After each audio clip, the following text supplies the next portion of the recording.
Baiklah, Assalamualaikum warahmatullahi wabarakatuh. Perkenalkan nama saya Zulkarnain dengan NIM di 1C12401 kelas R01 dengan mata kuliah mesin dan peralatan industri.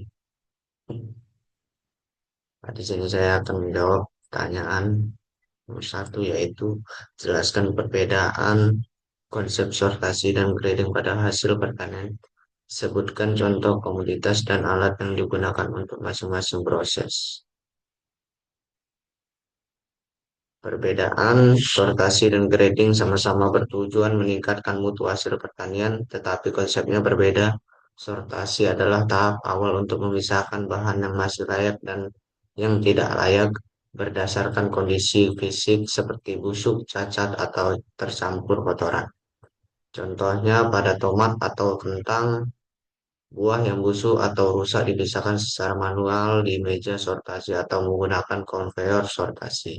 Sedangkan grading dilakukan setelah sortasi dengan tujuan mengelompokkan bahan yang sudah lolos sortasi berdasarkan ukuran berat atau kelas mutu.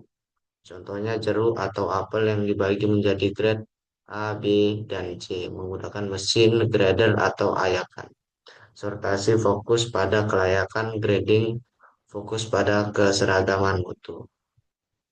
Nomor dua yaitu mengapa proses pembersihan awal sangat penting sebelum pengolahan lanjutan. Jelaskan dampak terhadap mutu produk dan umur mesin. Pentingnya pembersihan awal sebelum pengolahan. Pembersihan awal sangat penting karena bahan pertanian umumnya masih tercampur tanah, pasir, dan sisa tanaman dari tapangan. Jika tidak dibersihkan, kotoran tersebut dapat menurunkan mutu produk, menyebabkan kontaminasi, dan memengaruhi rasa maupun tampilan produk akhir. Selain itu, dari sisi mesin, kotoran seperti pasir dan batu dapat menyebabkan keausan, penyumbatan, bahkan kerusakan pada komponen mesin. Dengan pembersihan awal, proses pengolahan menjadi lebih efisien, mutu produk lebih terjaga, dan umur mesin menjadi lebih panjang. Nomor tiga, apa tujuan utama pengecilan ukuran dalam industri pertanian? Tujuan utama pengecilan ukuran yaitu pengecilan ukuran bertujuan untuk mempermudah proses pengolahan selanjutnya dengan ukuran bahan yang lebih kecil. Luas permukaan meningkat sehingga proses seperti pengeringan atau pencampuran dan ekstraksi dapat berlangsung lebih cepat dan merata. Selain itu, pengecilan ukuran juga memudahkan penanganan bahan, pengemasan, dan penyimpanan. Contohnya, jagung digiling menjadi tepung agar lebih mudah diolah menjadi produk pangan. Selanjutnya, nomor 4 yaitu jelaskan perbedaan prinsip kerja hammer, mill, dan disc mill lengkap dengan gambar dan jelaskan kapan masing-masing lebih tepat digunakan. Perbedaan prinsip kerja hammer, mill, dan disc mill. Hammermill bekerja dengan prinsip tumbukan di mana palu-palu yang berputar cepat memukul bahan hingga hancur dan lolos ayakan. Mesin ini umumnya digunakan untuk bahan kering dan keras seperti jagung atau bahan pakan ternak karena mampu menghasilkan ukuran partikel yang cukup kasar hingga sedang. Sementara itu, dismill bekerja berdasarkan prinsip gesekan antara dua piring, satu berputar dan satu diam. Bahan dihancurkan secara bertahap melalui gesekan sehingga hasilnya lebih halus dan seragam. Dismill lebih cocok digunakan untuk bahan seperti beras, kedelai, atau bumbu dapur. Jadi, hammer mill lebih tepat untuk proses cepat dan bahan keras, sedangkan dismill untuk hasil yang lebih halus dan terkontrol. Nomor 5 yaitu jika terjadi kerusakan biji selama pemindahan bahan, faktor apa saja yang perlu dievaluasi?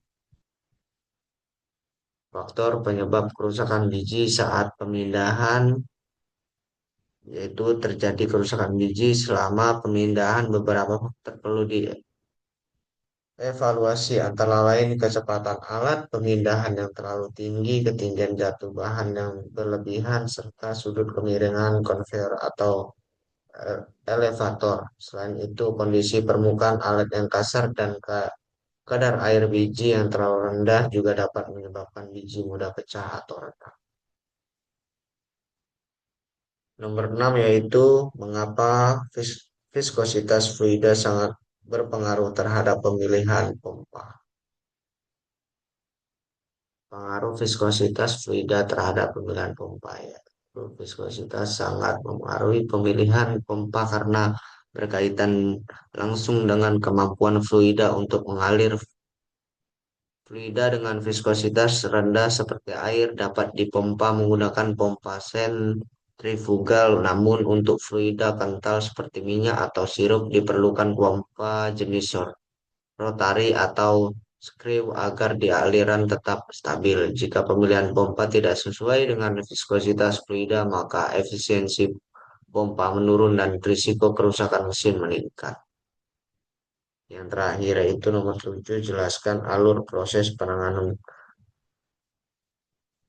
pasca panen atau contoh komoditas hasil pertanian dan contoh pengolahan menjadi produk dengan menyinggung mesin digunakan pada tiap tahapnya. Alur penanganan pasca panen, contohnya padi menjadi beras. Padi dipanen, lalu gabah terlebih dahulu dibersihkan dari kotoran menggunakan mesin cleaner. Selanjutnya, gabah dikeringkan menggunakan mesin pengering untuk menurunkan kadar air agar tidak mudah rusak selama penyimpanan. Setelah itu, gabah digiling menggunakan rice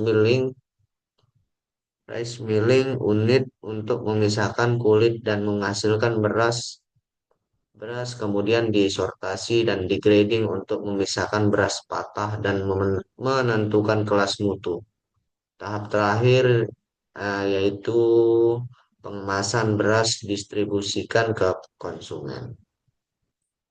Sekian dari saya. Saya akhiri. Wassalamualaikum warahmatullahi wabarakatuh.